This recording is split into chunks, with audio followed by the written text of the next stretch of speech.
اترك دائما تحكيمي عبد الرحمن الزيد عبر برنامج صافرة مع الزميل العزيز سليمان الهويمن. عموما لابد ان نذكر من جديد 1-1 كان النصر البادي في التسجيل في هذه المباراة عن طريق الاكوادوري يوفي قبل ان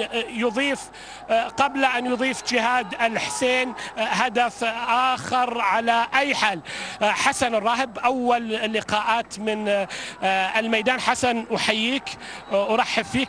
دائما يمكن جمهور نجران قبل المباراة كان شوي مبسوط انك حتلعب المباراة هذه في القائمة الاساسية، على اعتبار انه بينك وبين ما حد يقدر يقول لا اليوم بينك وبين شباك النصر علاقة خاصة. لم تحضر، حضرت الفرص لكن حسن غاب. الحمد لله رب العالمين.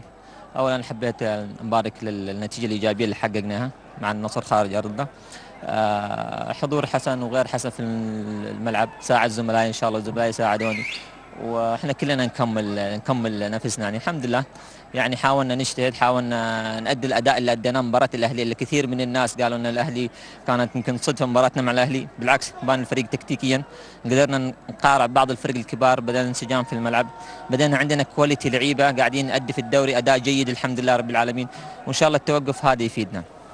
طيب كابتن، شفتك وانت لما المدرب استبدلك وانت على دكة البدلاء حسيتك مدرب ثاني، يعني حتى ربما الحكم الرابع مرعي العواجي اضطر انه كم مرة قال لك اهدى يا كابتن.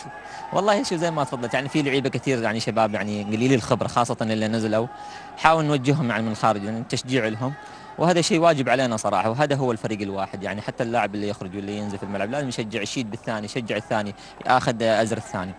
اخر سؤال قبل ما تحول الى جهاد الحسين زميلك مع فيصل ملوقي، اللي هو يعني وان كان كلام مكرر لكن عمليه ان يعني تحصل على نقطه من نادي النصر في الرياض على ارضه بين جمهوره يعتبر بالنسبه لكم تعادل بطعم الانتصار؟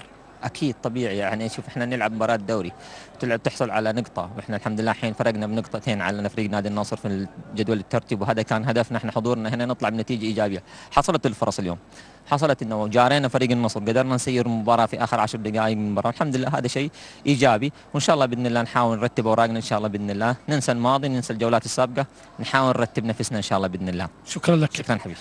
كان بالتاكيد هذا هو صوت حسن الراهب المهاجم في فريق نجران. تحول الى العزيز جدا فيصل ملوقي ومعاه جهاد الحسين. فيصل